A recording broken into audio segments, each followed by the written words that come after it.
दिल्ली का HIMMS hospital Ayurvedic पद्धति द्वारा बिना सर्जरी गंभीर बीमारियों का इलाज। दिल्ली HIMM हॉस्पिटल की मेडिकल सुप्रिंटेंडेंट डॉक्टर निधि पूनिया ने 3N न्यूज पर एक्सक्लूसिव बात की। 3N की टीम आप पहुंची है हिम्स हॉस्पिटल पश्चिम बिहार मुल्तान नगर और फिर यहाँ पे हम बात करेंगे डॉक्टर से। डॉक्टर हमारे साथ मौजूद हैं डॉक्टर निधि पूनिया जी, जो कि मेडिकल सुप्रिंटेंडेंट है। मैम बहुत बहुत स्वागत है आपका। Thank you sir, thank you. Ma'am, जिस तरीके से अभी हम हिम्स हॉस्पिटल में गए हैं, जी सर, काफी लोगों तक हिम्स पहुंच रही है, क्या उद्देश्य है हिम्स का नाम हिम्स रखना, सुर्खी रखना, क्या सर? हिम्स का नाम, हिम्स की जो फुल फॉर्म है वो है hospital and institute of integrated medical science. यानी कि हम लोग जो काम कर रहे हैं वो बेसिकली काम कर रहे हैं कि सिर्फ एक हॉस्पिटल नहीं है, ये एक इंस्टीट्यूट भी है। यहाँ पे जो पेशेंट्स आते हैं हम उनको सिर्फ ट्रीट नहीं कर रहे हैं, उनकी जो डिजीज है उसको नहीं रिकवर कर रहे हैं, बल्कि उनको एक लाइफस्टाइल, उनको एक खान पान का तरीका, उनकी ईटिंग हैबिट्स को भी चेंज कर रहे हैं। उनको बता रहे हैं कि आजकल जो हम लोगों की जो भी जिस तरह का हमारा रहन सहन है उससे हमें कौन सी बीमारियां हो रही हैं और उन बीमारियों से बचने के लिए हमें क्या करना चाहिए। तो ये हम लोगों की एक मुहिम है कि हम लोग पेशेंट्स को हेल्दी बना सके। पेशेंट को सिर्फ हमें पूरी लाइफ दवाइयां नहीं खिलानी है, हम लोगों को उन्हें उस लेवल पे लेके जाना है कि वो खुद भी स्वस्थ रहें और अपने आसपास के लोगों को, अपने घर परिवार को भी स्वस्थ रख सके। इसी के ऊपर सर हिम्स काम करता है। और रही बात शुद्धि की सर, शुद्धि तो बेसिकली बॉडी का डिटॉक्सिफिकेशन है ही। जो हम आजकल अपनी बॉडी में टॉक्सिन्स जो आ रहे हैं उनको बाहर निकालना है। जिस तरह से गाड़ियों की, स्कूटर की, सबकी सर्विसिंग होती है, तो सर बॉडी की सर्विसिंग के लिए हम लोग काम करते हैं। जी बिल्कुल। और हिम्स के साथ में एक और टैगलाइन जुड़ गया, अंग्रेजी दवाई से छुटकारा। जी, तो मैं ये जानना चाहूंगा या फिर लोग भी, दर्शक भी जानना चाहते हैं जी, एलोपैथ और फिर आयुर्वेद जी, तो जितना ट्रस्ट अभी एलोपैथ पे लोगों का है, कहीं ना कहीं आयुर्वेद में थोड़ा टाइम लग रहा है या फिर लोगों तक नहीं पहुंच पा रहा है, कैसे देखते हैं सर? जैसा आपने बोला कि लोगों का अभी हम पे उतना फेथ नहीं आ पा रहा है या फिर हम लोग उतना एकदम से इंस्टेंट रिजल्ट नहीं दे पा रहे हैं पेशेंट को। तो सर ऐसा नहीं है कि आयुर्वेदिक मेडिसिन बहुत स्लो वर्क करती हैं, ऐसा बिल्कुल नहीं मैं बोलूंगी। पर दुर्भाग्य है आयुर्वेद का ये कि हमारे पास जब पेशेंट आते हैं तो वो ऑलरेडी, मुझे लगता है कि कोई ऐसी जगह नहीं होती जहां से वो ट्रीटमेंट लेने के बाद हताश होकर हमारे पास नहीं आते हैं। तो बेसिकली हम लोग जो है वो हम पेशेंट की फिजिकली के साथ साथ हम पेशेंट को मेंटली ज्यादा ट्रीट करते हैं।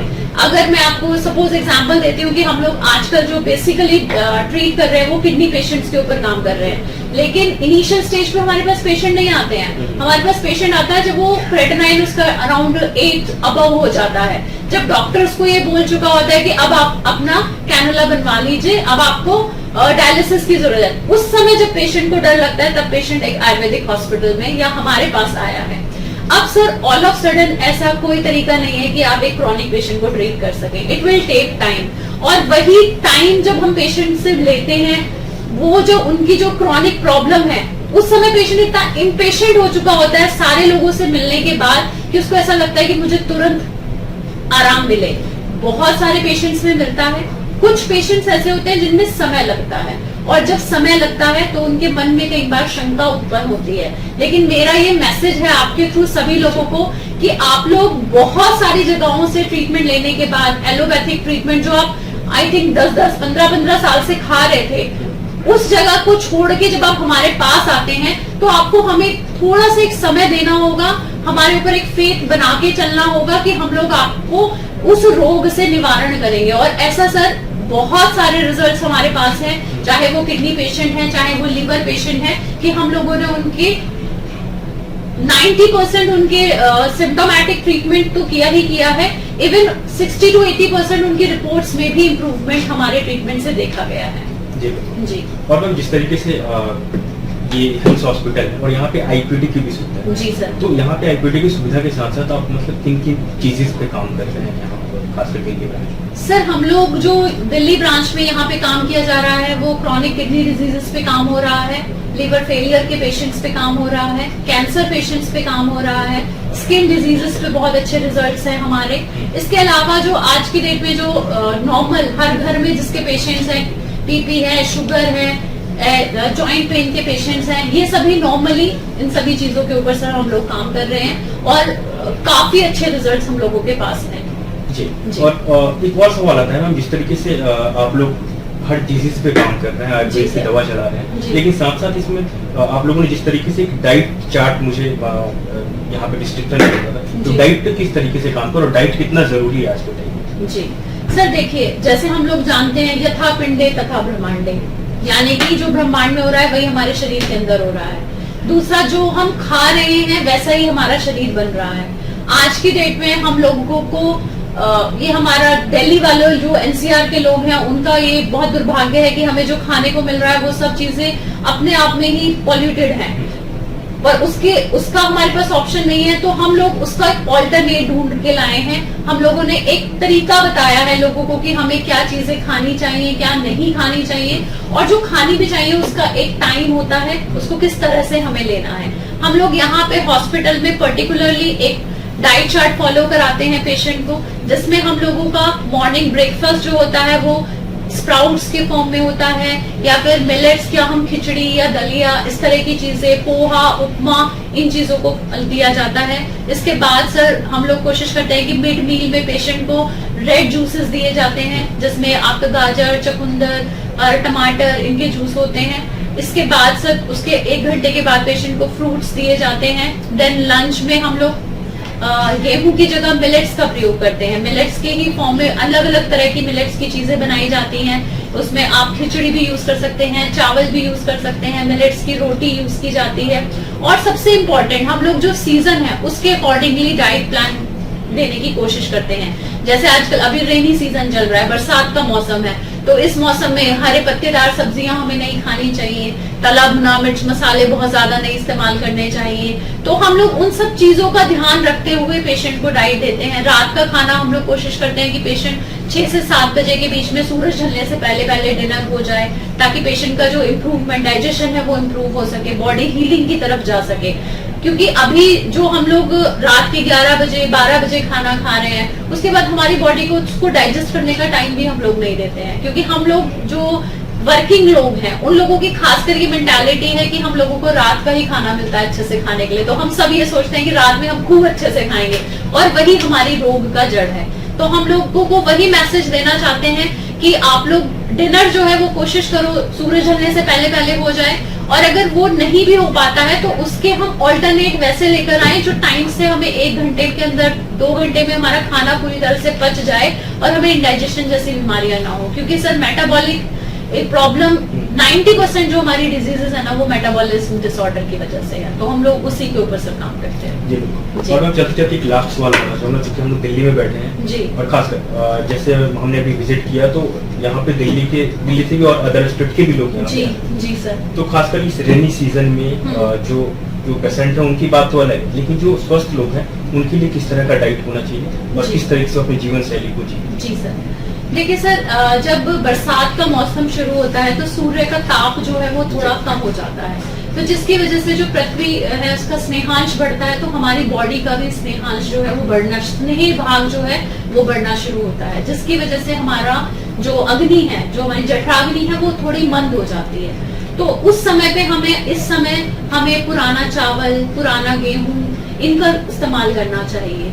हमें हल्का खाना खाना चाहिए, खाने में हमें हींग, अजवाइन, सेंधा नमक, आपका लहसुन, तेल, इन सब चीजों का भरपूर मात्रा में प्रयोग करना चाहिए।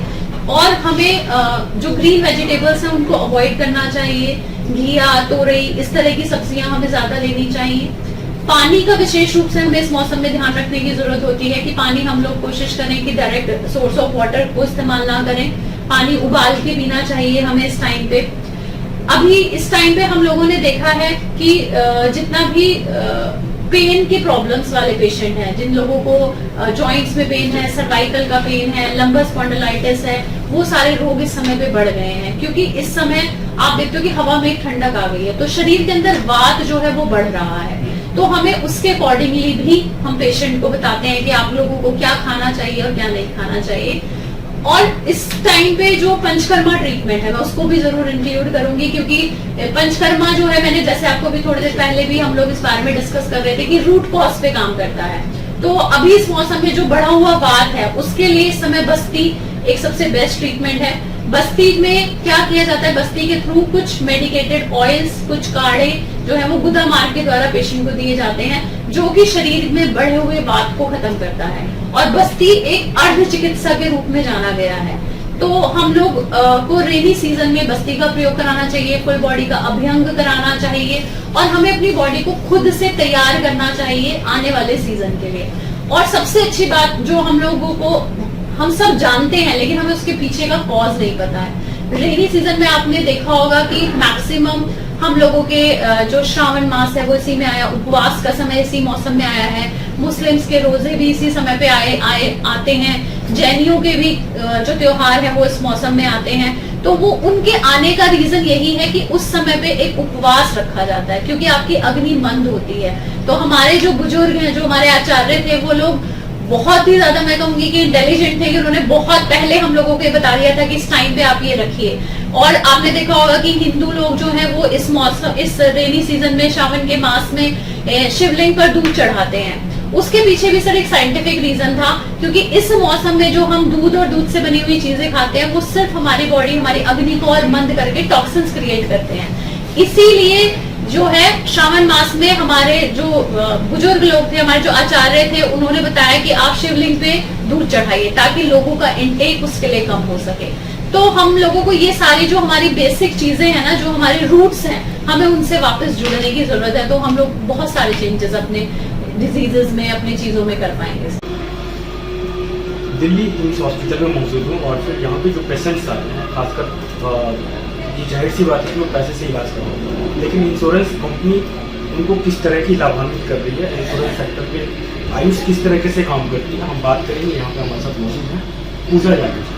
मैम ये बताएं कि यहाँ जो पेशेंट्स आ रहे हैं जी, बहुत सारे कैश से इलाज करवा रहे हैं अपने पैसे से, लेकिन इंश्योरेंस सेक्टर की जो यहाँ पे सुविधाएं हैं वो कैसे ले पाएंगे और कैसे आप लोग? हमारे यहाँ पर सुविधा इस तरीके से है कि हमारे पास पैनल हो रखे हैं कैशलेस में, स्टार हेल्थ केयर का हेल्थ पॉलिसी जिनकी भी है, हम उनका कैशलेस ट्रीटमेंट भी करवाते हैं, जिनसे राहत मिलती है पेशेंटों को। अगर जिनके पास कैशलेस ट्रीटमेंट नहीं होता है उनको हम रिवर्समेंट में लेके जाते हैं। जो पे करते हैं हॉस्पिटल के अंदर पेमेंट वगैरह, उनका क्लेम भी हम प्रोसेस में करवा कर उनको डन करवा कर देते हैं। दूसरा हमने ये कर रखा है, जो मिडिल क्लास के होते हैं, जो नहीं दे पाते हैं पैसे, जिनकी हेल्थ पॉलिसी के अंदर ये फैसिलिटीज नहीं होती है और पॉलिसी के अंदर अगर आयुष ट्रीटमेंट कवर होता है तो हम जी मनी के थ्रू उनका फाइनेंस करवा के पीपल्स की ट्रीटमेंट को राहत देते हैं। ये जी मनी से उनको मतलब इंस्टॉलमेंट पे मतलब पैसे? जी मनी के अंदर ये होता है कि हमने पेशेंट को फाइनेंस करवा दिया, बीच में हॉस्पिटल एक मीडिएट रहता है जो कि पूरा पेशेंट से लेकर जी मनी तक का पूरा प्रोसेस को डन करवाता है। इससे क्या होता है कि जी मनी में जिनके पास पेशेंट के पास पैसे का इलाज नहीं है, पैसे देने का, तो वो जी मनी फाइनेंस कर देता है और पेशेंट अपना ट्रीटमेंट आसानी से करा लेता है। अच्छा, ये जो कैशलेस वाली सुविधा है आज देखा इस हॉस्पिटल में सबसे बड़ा? जी बिल्कुल, कैशलेस की सुविधा हमारी शुद्धि आयुर्वेदिक में आ रखी है। स्टार हेल्थ है, केयर हेल्थ है, आईसीसी लॉन्गॉर्ड है, पैरामाउंट है और हमारा स्टार हेल्थ है, ये सारे हमारे कैशलेस पैनल हैं। जैसे कि आपने देखा दिल्ली का जो एम्स हॉस्पिटल्स है, खासकर जो पेशेंट्स यहाँ पे आते हैं, तो जैसे एलोपैथ या फिर बड़ी बड़ी संस्थाएं में इंश्योरेंस कंपनी के तहत वो लाभान्वित होते हैं। यहाँ दिल्ली एम्स हॉस्पिटल में भी पूर्णतः अंग्रेजी दवा का छुटकारा के साथ साथ वो यहाँ पे आ सकते हैं और फिर इंश्योरेंस का भी लाभ आयुर्वेद ट्रीटमेंट के जरिए। ताज़ा खबरों से जुड़े रहने के लिए हमारे चैनल को सब्सक्राइब करें और बेल आइकन को दबाना ना भूलें, ताकि हर खबर की नोटिफिकेशन आपको मिलती रहे।